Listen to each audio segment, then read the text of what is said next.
le livre des Nombres, au chapitre 14.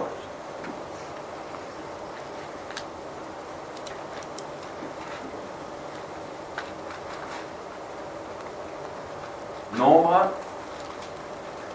au chapitre 14. Et j'aimerais lire avec vous le verset 24. Nombres 14, 24.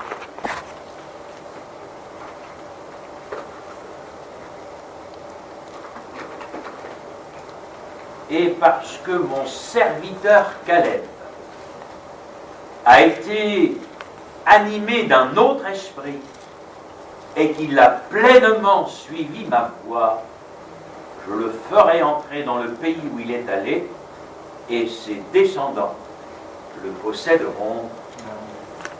Amen. Je mets une prédication sur mon ordinateur. C'est pour ça d'ailleurs que j'ai un joli petit ustensile à mon pouce. On finit par en faire de la tendinite. Mais j'ai vraiment reçu cette parole du Seigneur, animée d'un autre esprit. Qu'est-ce qui a fait la différence entre Caleb et les autres? Vous savez que dans la parole de Dieu, il est associé à Josué.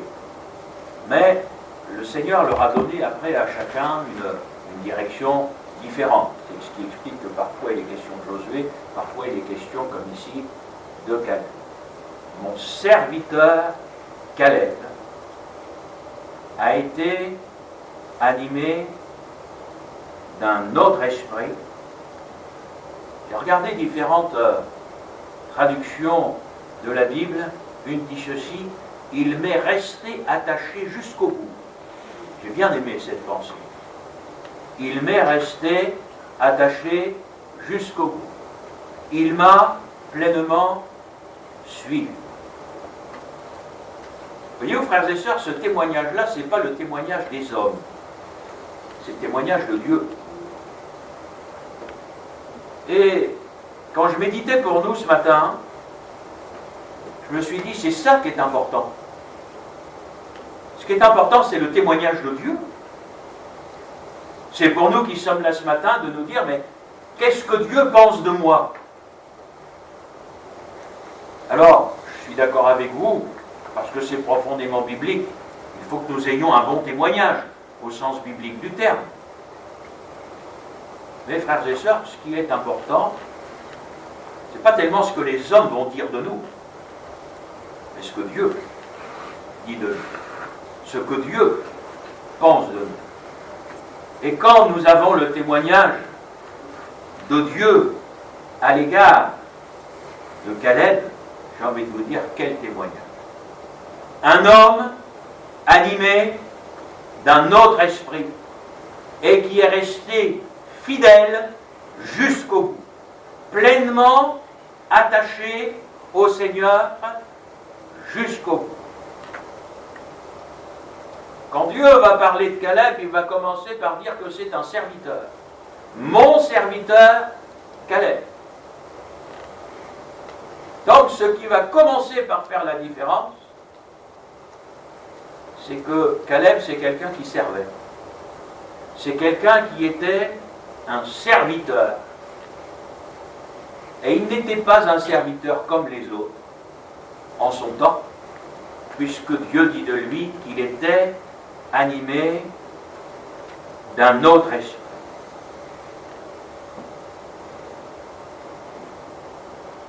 Quand on lit la suite de ce chapitre, je vous invite à relire tout le contexte chez vous, on verra que Caleb va faire taire le peuple.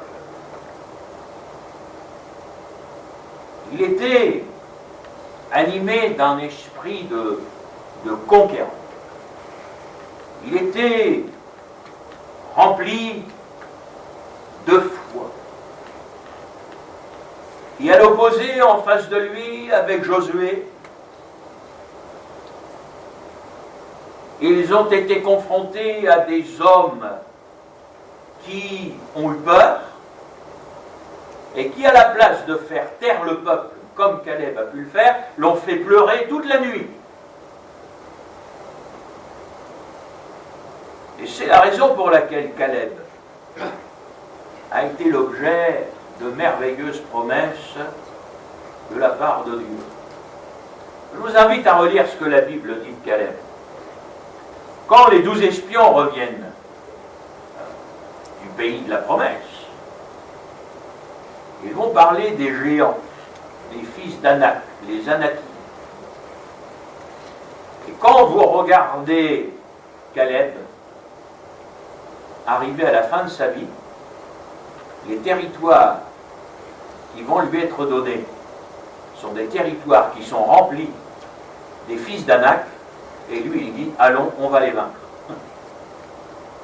Donc, des années auparavant, vous avez ceux qui les ont vus qui reviennent avec une peur terrible et qui amènent le peuple dans les lamentations à pleurer toute la nuit, voilà, il y a des géants, etc. Et Caleb devenu vieux, géant ou pas géant, il dit, voilà, le Seigneur nous a donné ce pays, nous a donné ce territoire, il le réclame parce que ça fait partie des promesses de Dieu. Et même vieux, il y va. Et il remporte la victoire. Béni soit le Seigneur. Alors, je vais vous lire ce que j'ai écrit dans mes livres. Il y a des jeunes, et il y a des jeunes vieux, virgule. Il y a des vieux, mais il y a aussi des vieux encore jeunes. Est-ce que vous m'avez bien compris? Parce que moi j'ai remarqué que pourrait avoir une certaine logique quand on va dire de quelqu'un, il est jeune, elle est jeune, en âge, mais dans la tête. C'est pour ça que je dis, vous avez des jeunes qui sont vieux. Parce qu'alors qu'ils sont encore pleins de force physique, de dynamisme, ben pour faire quelque chose, vous êtes toujours obligé de les pousser. A contrario, vous avez des jeunes. Et moi je bénis Dieu pour tous ceux que le Seigneur place à mes côtés et qui d'une manière ou d'une autre viennent me dire frère, viennent me dire Gilles, si tu as besoin de quelque chose, on est là, tu peux compter sur nous, des hommes qui se prennent en main, etc. Moi je dis bénis Dieu, je bénis Dieu. Vous avez des vieux. Oh mes frères, vous savez, je ne peux plus rien faire, etc. J'ai mal partout, je n'en doute pas. Mais vous en avez qui n'ont plus de moyens, mais qui souffrent de plus les avoir. C'est extérieur. Ils voudraient y aller, ils voudraient encore courir, ils voudraient encore faire, ça bouillonne encore dedans, mais dehors ça suit plus. Bon, c'est comme une vieille voiture, ça avance plus aussi vite qu'autrefois. Et puis vous en avez qui ne veulent pas bouger, qui veulent pleinement jouir de la retraite, vous savez, qui s'installent, etc. Et vous avez l'exemple de Caleb. Caleb jeune et Caleb vieux. Et Caleb a toujours été un homme rempli de foi, avec un esprit combatif, avec un esprit conquérant. Moi j'aimerais vous dire, frères et sœurs, je crois que pour l'Église du Seigneur, Caleb c'est un modèle. C'est l'exemple d'une vie que vous, comme moi peut-être même dans le service, vous peut-être comme chrétien, mes frères et sœurs, moi je crois que tous, un serviteur avant d'être un serviteur, c'est d'abord un chrétien, je vous le rappelle. Caleb c'est pour nous un modèle. C'est vrai que parfois, être confronté à certains défis, quand arrivé à un certain âge, il faut remettre l'ouvrage à plat et le retravailler. On pourrait être animé de la mentalité qui existe dans ce monde, mais elle n'est pas sans être entrée dans les églises. Place aux jeunes. Mais les vieux alors? C'est l'église d'hier? Allez interviewer Caleb. Caleb, mon frère, est-ce que tu es l'église d'hier? D'après vous, il va vous répondre quoi? Mais viens, suis-moi. N'est-ce pas? Jusqu'au bout. Caleb, c'est quelqu'un qui en...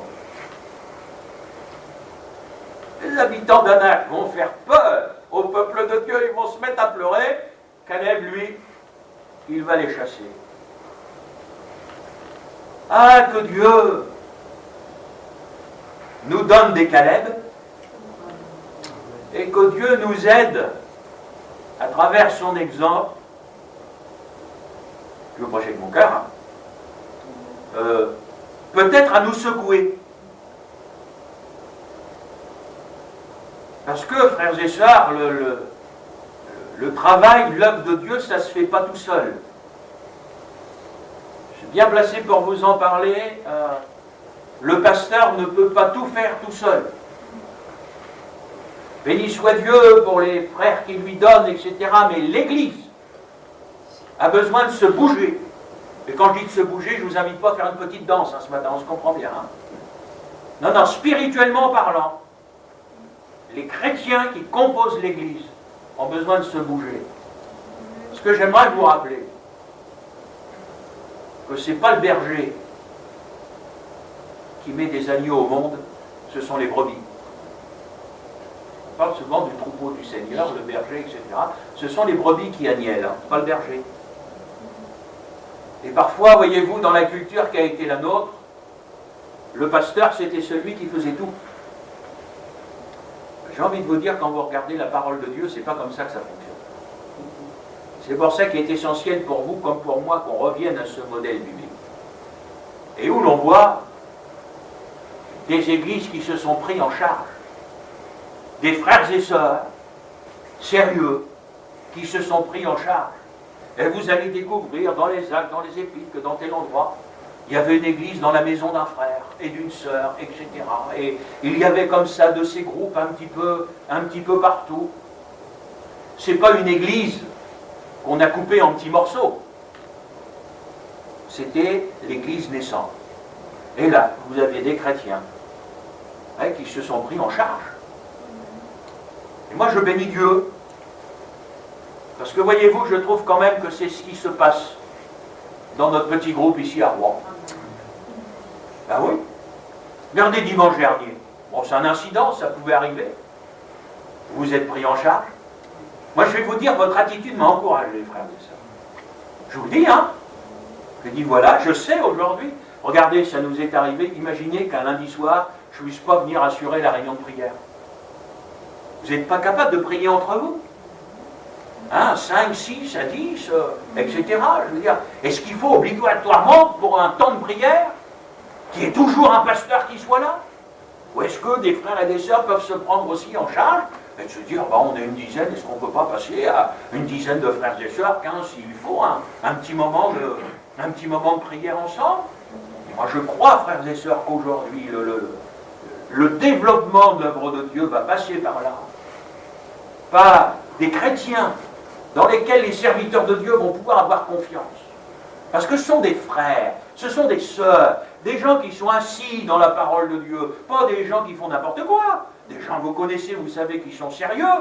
S'ils sont sérieux, laissez-les se rassembler entre gens sérieux, prier entre gens sérieux, etc. Et derrière, frères et sœurs, moi je crois qu'il va y avoir cela, cet esprit qui est un esprit à l'œuvre. Je veux dire l'esprit de Caleb. Jeune, ou moins jeune, mais avec un cœur qui soit toujours bouillant pour le Seigneur, ardent pour le Seigneur. Frère, je ne peux plus faire, mais si vous saviez ce que ça m'embête. Parce que dedans, ça bouillonne toujours. Bon, dehors, c'est un petit peu plus difficile aujourd'hui. J'ai un petit peu plus de mal à marcher, ceci, cela, etc. Oui, mais pour moi, ce qui est important, ce n'est pas le physique, c'est le spirituel. c'est le spirituel. Je me souviens parfois, vous savez, quand j'ai été enfant, moi je bénis Dieu pour mon parcours spirituel. Moi j'ai grandi jusqu'à mes 10 ans dans l'église de Dieppe.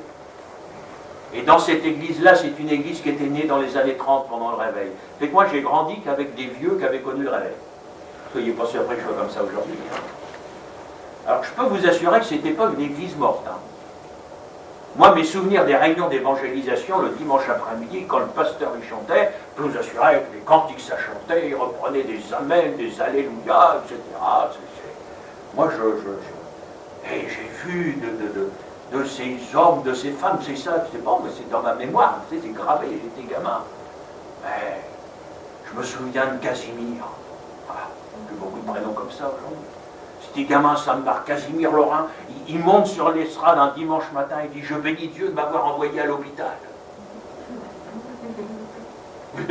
Ça m'a marqué, j'étais gamin. Je bénis Dieu de m'avoir envoyé à l'hôpital. Alors, j'ai écouté, j'ai dit « Attends, en général, on n'y va pas tellement avec joie à l'hôpital. » Il dit « Ben voilà, on était dans une chambre double, ça m'a permis de témoigner à quelqu'un qui était là à côté de moi, il a été touché parce que je lui ai dit, j'ai pu lui offrir une Bible, etc. Et le frère, il sort de l'hôpital en disant, moi je sais pourquoi j'y ai été, béni soit Dieu. Moi j'ai grandi avec des gens comme ça, moi. Tout gamin, quand mes parents devaient partir faire des visites, hop, on allait chez les chrétiens. Et tu vas pas repartir sans qu'on ait prié, hein, sans, etc.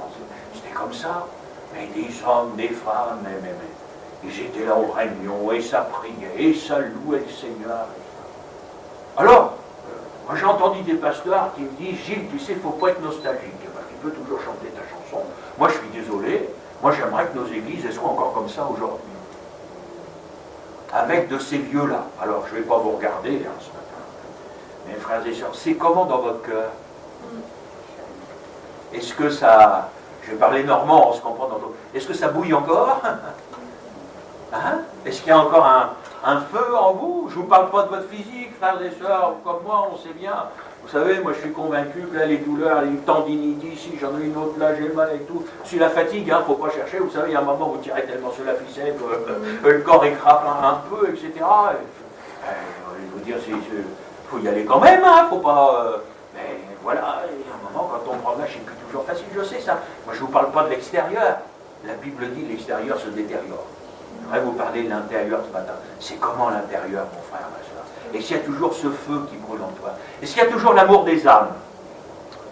On parle d'évangélisation, etc. J'ai envie de vous dire, si l'Église n'aime pas les âmes, si les chrétiens ne sont pas motivés par les âmes, par le salut des âmes, c'est ça la base. Si on n'est pas en train de prier pour les âmes qui se perdent, on peut faire tout ce qu'on veut, derrière il n'y a rien qui se passera.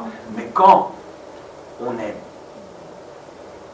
vous pouvez avoir quelqu'un qui n'a plus forcément les moyens de venir à l'église, ça arrive. Oui, mais cette personne-là, quand elle est chez elle, elle fait quoi? J'ai envie de vous dire, quelque part, elle n'est pas là, mais elle est là quand même. Parce que par l'esprit, cette personne-là, elle est avec nous de cœur, elle est en train de prier.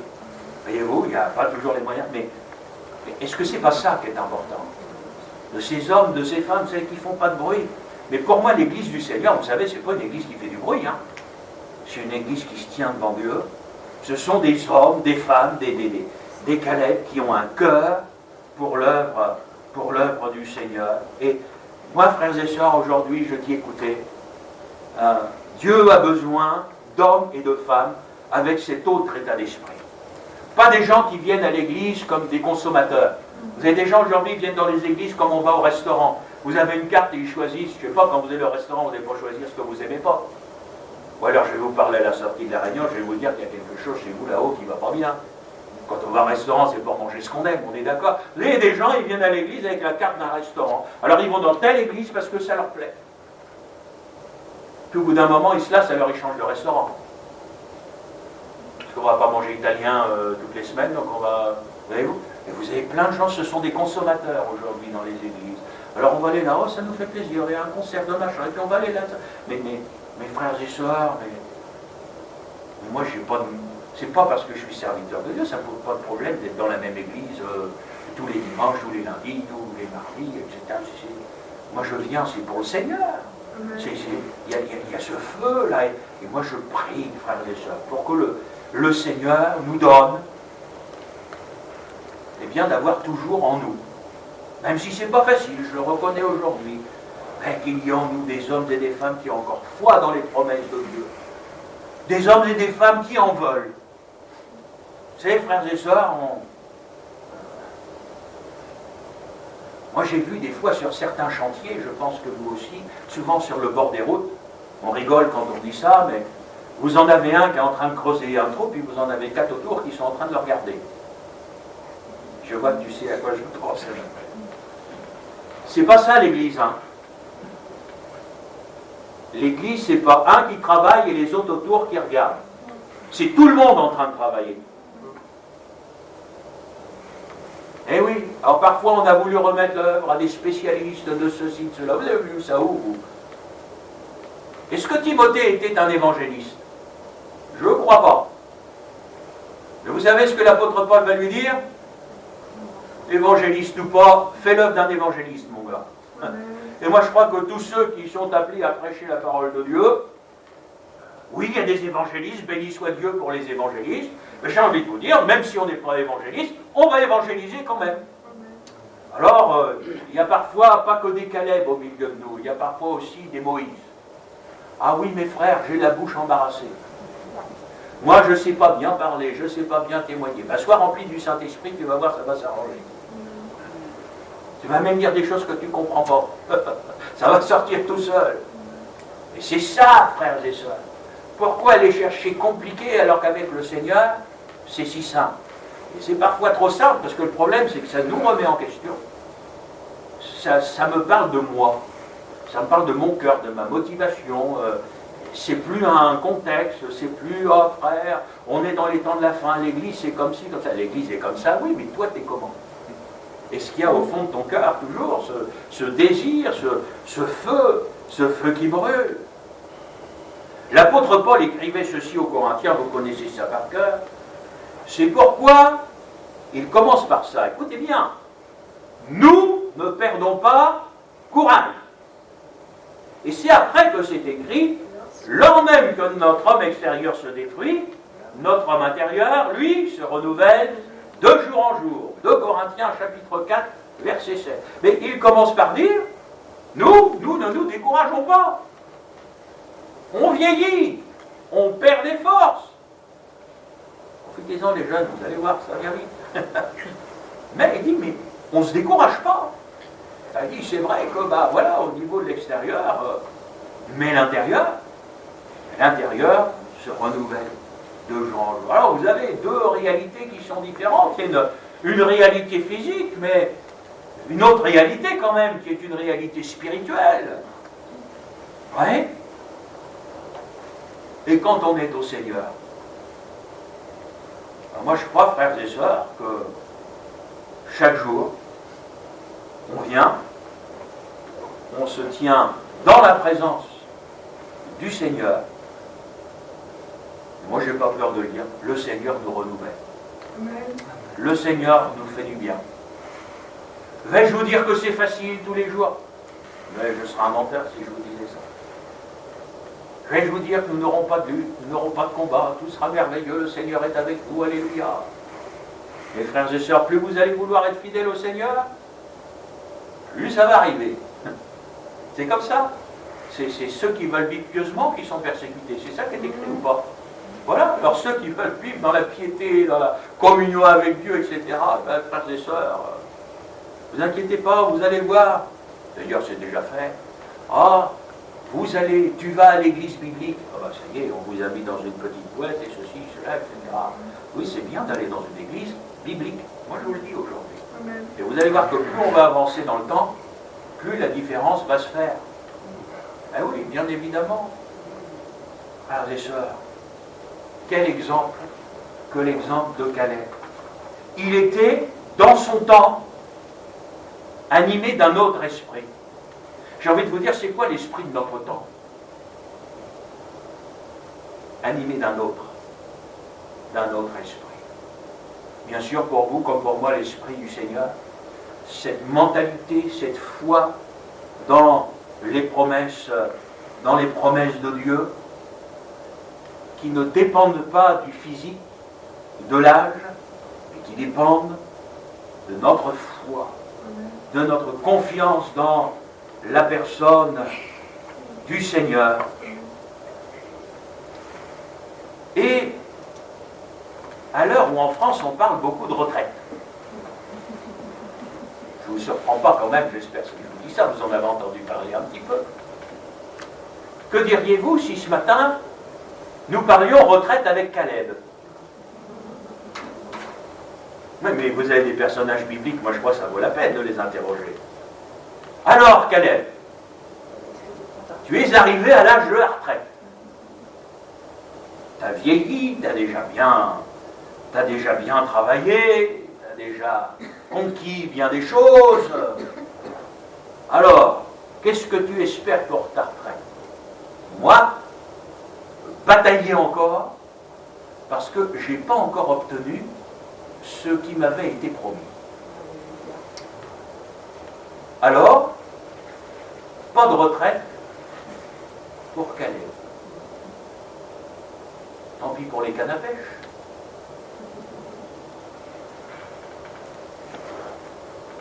Le Seigneur n'est pas opposé à la retraite, comprenons-nous bien, frères et sœurs. Qui a créé le jour du repos? On est d'accord? Nous sommes créés à l'image de Dieu, et c'est Dieu qui a créé le repos. Quand je vous prêche ça, je me prêche à moi aussi, je vous promets. Je dis effectivement, il faut savoir se reposer. Ah oui, ça fait partie de l'équilibre. Mais en même temps, on ne peut pas passer sa vie à dormir non plus. Donc tout ça, c'est une question d'équilibre. Hein. Être des hommes et des femmes équilibrés, mais Caleb, si ce matin tu pouvais être là et que tu nous parlais de la retraite, tu nous dirais quoi? La retraite, pour moi, ça n'existe pas. Alors même si elle existe, au niveau du travail, etc., mais moi, quand je discute en tant que serviteur de Dieu avec les frères et sœurs, à cause du rythme qui existe dans le monde, c'est pas un reproche, mais une constatation. Les frères et sœurs vous disent toujours qu'ils sont pris dans un espèce de flot, ils n'ont pas le temps. Alors le matin, il faut se lever, s'occuper des enfants, vous partir au travail, après on rentre le soir, il y a le travail de la maison, etc. Alors oui, on est au Seigneur, on a un cœur pour le Seigneur, etc. Mais il faut une discipline dans la vie pour les choses spirituelles. Il faut se discipliner pour lire la parole de Dieu, pour prier, tout ça. Il faut reconnaître que c'est pas quelque chose de facile. Alors moi, ça, je le comprends. Et c'est pour ça que je dis, il faut absolument que tous les serviteurs de Dieu aient travaillé avant de rentrer dans le ministère. Il faut qu'ils sachent que c'est d'avoir un patron, des horaires, de courir, etc. Ça les aidera à comprendre les chrétiens après. Et moi, j'entends les gens dire, vivement que je sois à la retraite. Là, je pourrais faire tout un tas de choses. Sauf que le constat que j'ai quand même avec les années de ministère qui s'accumulent, c'est que moi j'ai l'impression que les gens quand ils sont retraités, ils n'en font pas plus. Et au contraire, quand vous les écoutez, on a l'impression que ce sont des gens débordés, ils ont du temps pour rien, ils vont vous dire, oh là là là là, je pensais que, et puis. Alors moi je pense que plutôt que d'écouter l'esprit de ce monde, il faut écouter Caleb, homme de Dieu. Caleb, parle-moi de la retraite, dis-moi qu'est-ce que tu en penses? Dieu premier servi, même à la retraite. Les promesses de Dieu, l'œuvre de Dieu, un cœur pour l'œuvre de Dieu. Ça, ce sont les leçons que nous apprend Caleb. Je pense, frères et sœurs, que si dans l'équilibre, il faut que nous ayons du repos, moi je crois que Caleb, c'est quand même aussi un homme de Dieu qui nous apprend à nous secouer. Vous avez remarqué que pour aller se coucher, on n'a pas besoin de faire d'efforts. C'est toujours plus facile d'aller au lit que de se lever. Eh oui, c'est comme ça, c'est dans la nature. Moi je crois, frères et sœurs, que Dieu a besoin aujourd'hui, quel que soit notre âge, notre génération, etc., aujourd'hui Dieu a besoin d'hommes et de femmes, des chrétiens, qui ont à cœur l'œuvre de Dieu, et qui sont capables aujourd'hui encore de se lever à l'image de Caleb, mais pour que l'œuvre de Dieu aille de l'avant, pour qu'elle se construise. Voilà, moi Je crois cela. Je vois, voyez-vous, parfois des frères et sœurs qui, au bout d'un moment, en ont assez de combattre. Alors ils baissent les bras. J'ai vu des pasteurs comme ça. Ils ont tenu bon jusqu'à un moment, puis ben, vous savez, quand vous allez dans une certaine ligne, il y a tellement de pression. J'avais encore, avant de partir de Toulouse, un collègue, je veux dire un ami, qui est encore dans les assemblées de Dieu, téléphonait, il me disait, il m'appelle mon Gilou. Il dit, mon Gilou, il me dit, j'en peux plus.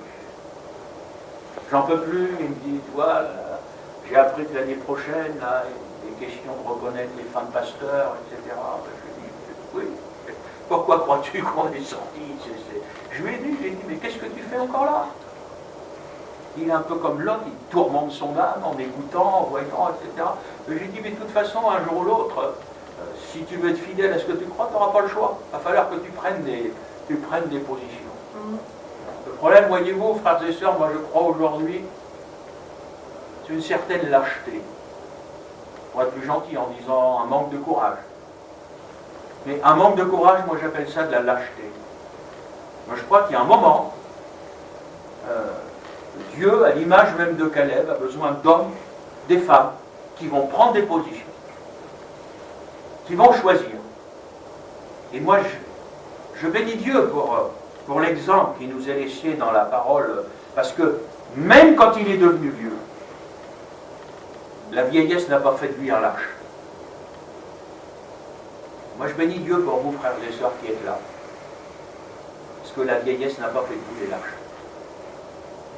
C'est des gens aujourd'hui, ils ne sont pas trop, on ne veut pas trop choisir, vous savez, frère, etc. Le Seigneur a toujours dit, mais choisissez qui vous voulez servir. Je mets devant toi deux chemins, voilà, enfin, la vie avec le Seigneur, c'est ainsi, c'est un choix. Qu'en est-il de moi ce matin? Qu'en est-il de nous? Mon cœur. Est-ce que ça brûle encore dans mon cœur? Est-ce qu'il y a encore en moi cet esprit de conquête? Je pourrais vous parler de Néhémie à la place de Caleb. Croyez-vous qu'il fallait du courage pour rebâtir le temple? Avec toutes les difficultés qu'il y a eu, que l'on connaît dans le livre de Néhémie. Je pourrais vous parler d'Esdras, qui avait caché des prophètes.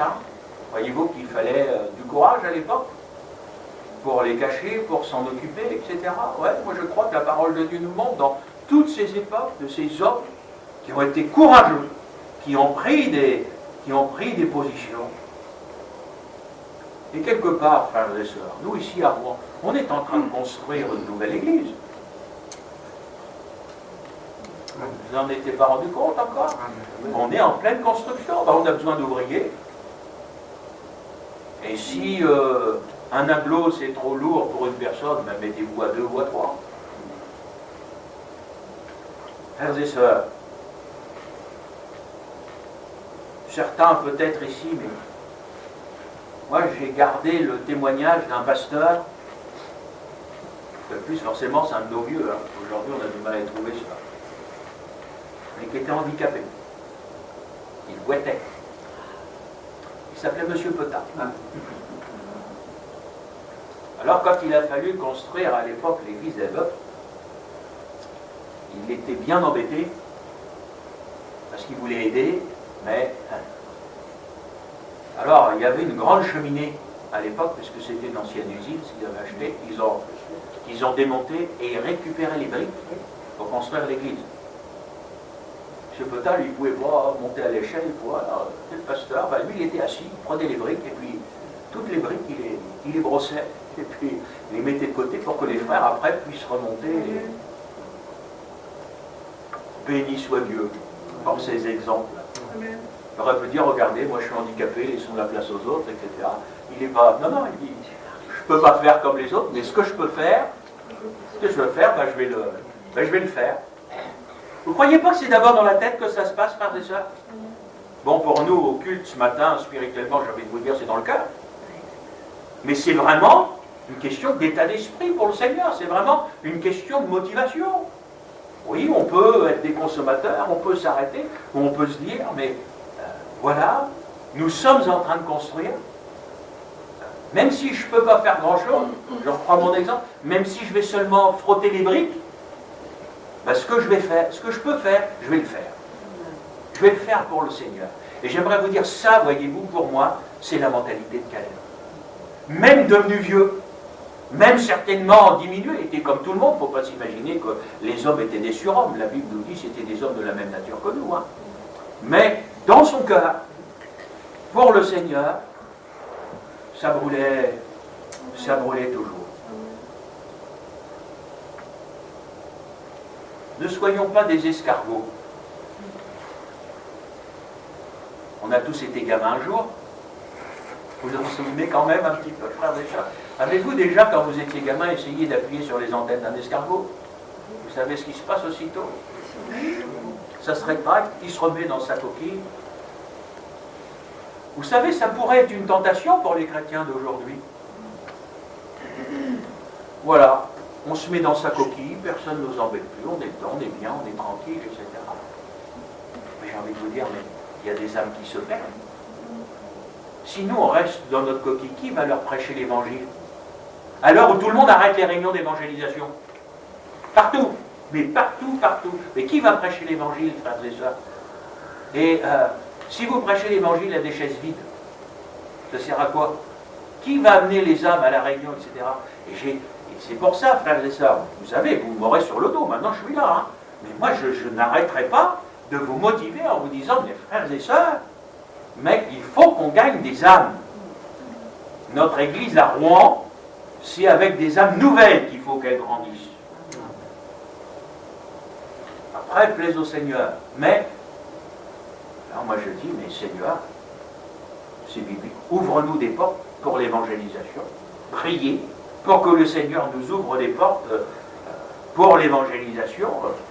Vous savez, demain, si on arrivait à avoir un local, ici on ne peut pas, mais si on pouvait avoir un local pour faire de l'évangélisation, j'appelle mon frère Fessal, je lui dis, Fessal, tu viens nous faire une mission à Rouen. Je vais vous dire, il met le turbo dans la voiture pour arriver. Hein. Vous connaissez son ministère, je veux dire, il n'y a pas de problème. Et je dis, on a un cœur pour ça, on pourra aujourd'hui nous parler, on est tous dans la même génération, on est tous en train de parler de retraite. Et toi, c'est pour quand, etc., ça va changer. Puis qu'est-ce qu'on se dit?